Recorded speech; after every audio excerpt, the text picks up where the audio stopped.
In the old stories, the dead did not always leave when the funeral ended. Sometimes the family would notice the signs first. Milk soured before dawn, a cow weakened for no clear reason. Someone in the house began to fade in their sleep. Not wounded, not visibly ill, just thinner, colder, and afraid of the night. Then somebody would say the word no one wanted to say aloud. Strigoi! This was not the polished vampire of later fiction. No cape, no castle, no immortal aristocrat waiting beneath a full moon. The Strigoi was worse because it belonged close to home. In Romanian folklore, it could be a troubled dead person who returned to torment the living. It could drain strength, bring sickness, trouble livestock, or visit its own family after dark. In some traditions, there was also a Strigoi view, a living person whose soul was believed to wander at night and who might become a dead Strigoi after death. The details changed from village to village. That is important. There was never one official monster design. The Strigoi might be spoken of as a restless soul, a revenant, a witch-like figure, or a body that had failed to remain safely among the dead. But every version begins with the same unbearable idea. The grave did not finish the story. To understand the Strigoi, forget the movie Vampire for a moment. Think instead about what death felt like in an isolated village, before doctors could explain infection, before people understood how disease moved through a household, before a bad season could be separated from a curse. One person dies, then another becomes weak. A child wakes crying. The animals stop giving milk. A family that had been ordinary a month ago now looks as if something is feeding on it. The question was not abstract. Who came back? In this world, a proper funeral was not only a goodbye. It was a passage. The living had obligations, prayers, mourning, food for the dead, ritual order, and the careful work of helping a person cross from this side to the next.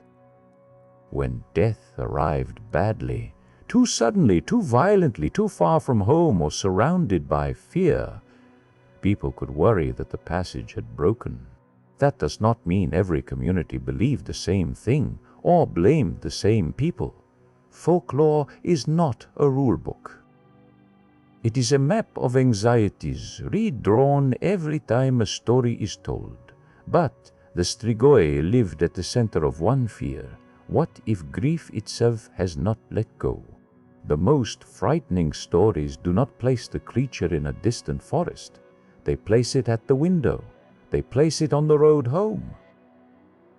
They place it in the voice of someone you loved. The danger is recognition. You do not see a stranger with fangs. You hear a familiar name outside after midnight. You feel that somebody who should be gone is standing in the next room waiting for you to answer.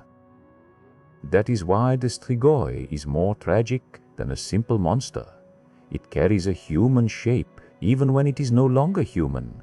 Romanian traditions often distinguish between the living and the dead forms. A Strigoi view was not necessarily imagined as a person openly prowling through the village. In many accounts, the danger was the soul, leaving the sleeping body and moving unseen. It could cross boundaries that ordinary people could not cross. A locked door, a field at night, the invisible line between one household's good fortune and another household's loss. After death, the fear could change form. The Strigoi mort was the revenant, a dead person believed not to be at rest. It is this figure that most clearly resembles what modern audiences call a vampire. But even that word is too narrow. The Strigoi did not need a fixed pair of fangs to be terrifying. It could take breath from a sleeper. It could take strength from the sick. It could take peace from a family that was already mourning. And there was another reason the stories endured. They gave a community something to do when helplessness became unbearable. If misfortune had a face, it could be confronted. If the dead had become dangerous, the living could gather, pray, seek ritual help, and restore the boundary that had failed. Historical accounts describe protective customs and, in some cases, harsh interventions involving graves. They should be understood as records of fear, grief, and communal pressure, not as practices to repeat. The real power of the legend is not violence. It is the desperate wish to make the world understandable again. There is a brutal tenderness inside that fear. The Strigoi was often not an enemy from another kingdom. It was someone from the same village, someone with relatives, someone whose name was still spoken at the table. That makes every story feel like an accusation against memory itself. What if love survives death, but comes back hungry? What if the person you miss is also the thing that is making you ill? This is the Romanian nightmare beneath the vampire myth, not eternal life, but a failed departure. Today, we can recognize illness, coincidence, and the terrible patterns grief creates when people are searching for answers. But old stories preserve the emotional truth of that search. They remember how frightening it is when a house changes after someone dies, when every sound has a possible meaning, when an empty room feels occupied. The Strigoi does not need to climb out of a grave to haunt you. It only needs you to wonder whether the dead have really gone. If you heard a familiar voice outside your window at midnight, would you look? Tell me below. And subscribe, because next time we meet a visitor who does not come from the grave at all. He comes to the bedroom of the living, wearing the face of desire.